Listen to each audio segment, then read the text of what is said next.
నిజంగా సాహో శాతకర్ణి ఆ సినిమా చూసి వచ్చినాక రక్తం ఉప్పొంగుతుంది. అసలు ఏం మాట్లాడాలో తెలియట్లేదు. బాలయ్య చాలా స్టడీగా చేశాడు చివరిదాకా. శాతకర్ణి అంటే శాతకర్ణి. క్రిష్ గారిని మనస్ఫూర్తిగా నేను అభినందిస్తున్నాను. అద్భుతంగా డైరెక్ట్ చేశాడు. సెంటిమెంట్ బాగా పండింది. అటు హేమమాలిని గారు కానీ బాలయ్య కానీ వాళ్ళ మధ్య సీన్స్ అన్నీ బాగున్నాయి. చాలా రిచ్గా ఉంది సినిమా. నిజంగా మన తెలుగు జాతి పౌరుషం బాలయ్య ఈ విధంగా నిలబెట్టాడు. ఎన్టీ రామారావు గారి తర్వాత తెలుగుదేశం, తెలుగు జాతి, తెలుగు పౌరుషం అంటే ఏమిటో బాలయ్య ద్వారా చెప్పించారు. అద్భుతంగా ఉంది. అద్భుతమైన సినిమా. ఎవరు ఇప్పుడే గౌతమిపుత్ర శాతకర్ణి సినిమాను అద్భుతంగా నటించినటువంటి మా బాలయ్య బాబు అద్భుత నటన, ఒక చరిత్రాత్మకమైన చిత్రాన్ని ఆ తెలుగు పరిశ్రమలో ఇంత అత్యద్భుతంగా ప్రజెంట్ చేయడం అనేది ఒక సాహసోపేతమైన చిత్రంగా నేను భావిస్తున్నా. ముఖ్యంగా మా బాలయ్య బాబు శాతకర్ణిగా అద్భుతమైన నటన, యాక్టింగే కాకుండా ఆ గెటప్ ఇందులో ముఖ్యంగా బాగా నచ్చింది. ఆనాడు శాతవాహన కాలంలో ఎలా ఉన్నారు, వాళ్ళ గెటప్పులు ఏమిటి, వాళ్ళు ఉపయోగించేటువంటి సామాన్లు ఏమిటి, ఇట్లాంటివి అన్నీ కూడా ప్రతి ఇంచి కూడా ఎంతో చక్కగా, శ్రద్ధగా, భక్తిగా. ఎందుకంటే ఇది చరిత్రకు సంబంధించిన విషయం. ఎక్కడైనా చరిత్ర తప్పి పక్కకు వెళ్తే విమర్శకులు ఊరుకోరు. నా లెక్క ప్రకారం ఇప్పుడు రిలీజ్ అయ్యాక ఇంతవరకు ఎవ్వరూ కూడా ఇక్కడ తప్పు చేశారు, ఇది నిజం కాదు అని ఎవ్వరూ మాట్లాడలేదు. అంత చరిత్రని ఫాలో అవుతూ అత్యద్భుతంగా నిర్మించిన చిత్రం గౌతమిపుత్ర శాతకర్ణిగా బాలయ్య బాబు. అలాగే ఇందులో ముఖ్యంగా దర్శకత్వ ప్రతిభ, ముఖ్యంగా సంగీతం, ఫోటోగ్రఫీ. మా అందరికీ నచ్చిన సీన్లు ఏమిటి అంటే యుద్ధం. ఆ రోజున యుద్ధం ఎలా జరిగిందో మేము చూడలేదు, చరిత్ర ఎప్పుడో చిన్నప్పుడు చదివాం. కానీ ఈ రోజున తెర మీద ఇంత అద్భుతంగా తీసినటువంటి దర్శకులు క్రిష్ గారిని, నిర్మాతలు సాహసం, ఎన్నో కోట్లు, వందల కోట్లు ఖర్చు పెట్టి తీశారు ఈ చిత్రం. ఇటువంటిది తెలుగు చలనచిత్ర రంగంలో ఇటువంటి చరిత్ర కలిగిన మంచి సినిమా రావడం, అది చూసే మహాభాగ్యం మాకు కలగడం ఆనందాన్ని ఇస్తూ బాలయ్య బాబుకి, నిర్మాతకి, దర్శకులు క్రిష్ గారికి నా మనఃపూర్వక అభినందన.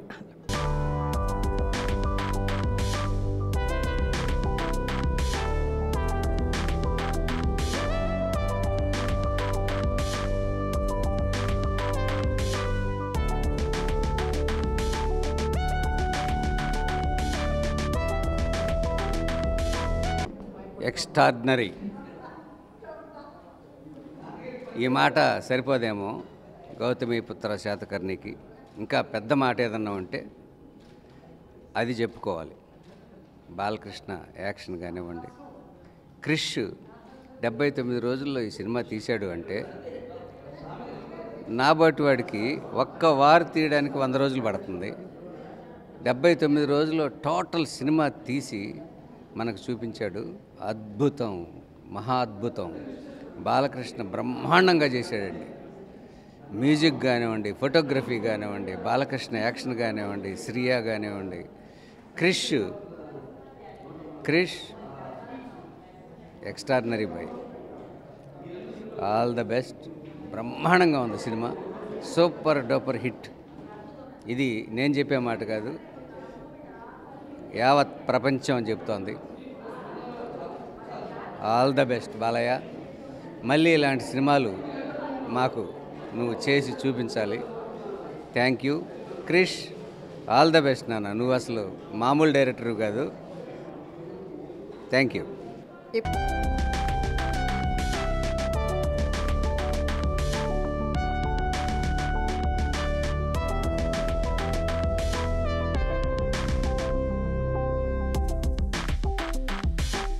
అద్భుతమైన సినిమా చూసామండి బాలయ్య బాబు పిక్చరు. బాబా అసలు మాటలు లేవు నాకు అసలు. ఎందుకంటే ప్రతి ఒక్కరూ బాలయ్య బాబు కానీ ఆ సెట్స్ కానీ ఆ సెంటిమెంటు మదర్ సెంటిమెంటు అసలు బిడ్డలకి రేపొద్దుట అభివృద్ధిలోకి రావడానికి పిల్లలు అలాంటి తరాలకి తీసిన సినిమా ఇది. చాలా అద్భుతంగా తీశారు. బాలయ్య బాబు ఎక్సలెంట్గా యాక్ట్ చేశారు. మామూలు కాదు ఆయన గురించి చెప్పడానికి. నేను అంత గొప్పదాన్ని కాదు. మా బాలయ్య బాబు గురించి చెప్పాలంటే నాన్నగారి స్వీయ దర్శకత్వం మొదటి సినిమాలు సీతవి. అదేనా బాబు, సీతాదేవి పాత్రనిచ్చిన మా పెద్దయ్య గారు కొడుకు సినిమా ఈవేళ నేను చూడటం నాకు ఎంత అదృష్టంగా భావిస్తున్నానంటే చెప్పడానికి వెళ్ళేదమ్మా. అసలు నాకైతే అసలు ఎంత మంచి చిత్రం చూశాను. దీని గురించి నేను చెప్పడానికి నాకు మాటలు రావటం లేదు. నిజంగా ప్రతి ఫ్రేమ్లో కూడా ఆ సెట్స్ కానీ డైరెక్షన్ సైడ్ ఇంకా చెప్పక్కర్లేదండి. ప్రొడ్యూసర్స్ ఎంత బాగా తీశారు. అసలు ఇంకొకసారి చూడాలనే ఆనందం కలుగుతుంది. మా బాలయ్య బాబు పిక్చరు ఆయన 100 పిక్చర్ ఇది. 100 ఏళ్ళు ఆయన చల్లగా ఉండి ఎన్నో మంచి మంచి చిత్రాలు తీసి మేమందరం నూనెళ్ళు ఉండి ఇంకా ఇటువంటి సినిమాలు చూస్తూ మీరు మమ్మల్ని ఇంకా ఆశీర్వదిస్తే ఇంకా 1000 ఏళ్ళు బతుకుతాం. గాడ్ బ్లెస్ యూ నాన్న, గాడ్ బ్లెస్ యూ. ఎంత ప్రేమైన బాబు అంటే చెప్పలేను బాలయ్య బాబు. ఆ రోజు సీతారామ కళ్యాణం అప్పుడు నన్ను సీతాదేవిగా అక్క సీతక్క అని పిలిచేవారు ఈ పిల్లలందరూ కూడా, మా పెద్దయ్య గారు పిల్లలంతా కూడా. అదే ప్రేమ ఈ రోజు వరకు ఉందంటే ఆ అబ్బాయిలో ఉన్న మంచితనం ఒకటే మీరు ఆలోచించండి అంతే. ఇంకా ఎవరు ఉండరు ఈ ప్రపంచంలో నాకు తెలిసి. అంత ప్రేమపాత్రుడు బాబుని బ్లెస్ చేశాను. ఇలాగే పిక్చర్లు తీస్తూ ఈసారి సీతక్కకి మంచి వేషం ఇవ్వాలని చెప్పేసుకోలేస్తున్నాను. అవును నేను అడిగేస్తున్నాను, అందరి ముందు అడుగుతున్నాను. మీలాంటి వాళ్ళు లేకపోతే సినిమాకి ఆ పంచపక్ష పరమాన్నం అంటారమ్మా. మరి మా బాలయ్య బాబు పిక్చర్లో ఉండాలి కదా. పంచగట్టులో ప్రపంచాన్ని మునగాడు, కండువల్లి గడపైన దాటిన వాడు, పంచపక్ష పరమాన్నము పండమును వడ్డించిన ఏది అమ్మా బాబోయ్ మీ డైలాగ్ అసలు ఎవరో మాట్లాడలేదు అసలు. గోంగూర పచ్చడికి ఎదురు చూచువాడు. అయ్యో నాన్న బ్రహ్మాండం నాన్న. మళ్ళీ మేము 100 days ఫంక్షన్కి రావాలి, మీరు మమ్మల్ని పిలిచి. ఈ సినిమా చూశాక ఈ సినిమా గురించి మన సంబంధం బాలయ్య బాబు నేను ప్రాణమిత్రం చిన్నప్పటి నుంచి చదువుకున్నాం.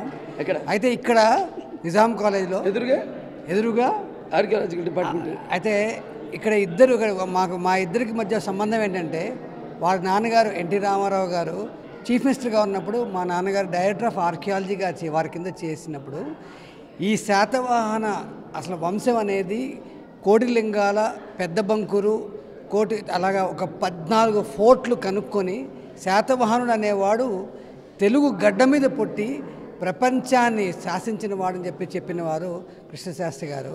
అది మా నాన్నగారు అది వారి కొడుగ్గా పుట్టడం, అలాగే నందమూరి తారక రామారావు గారి కొడుగ్గా పుట్టడం, బాలయ్య బాబు మేమిద్దరం కలిసి చదువుకోవడం.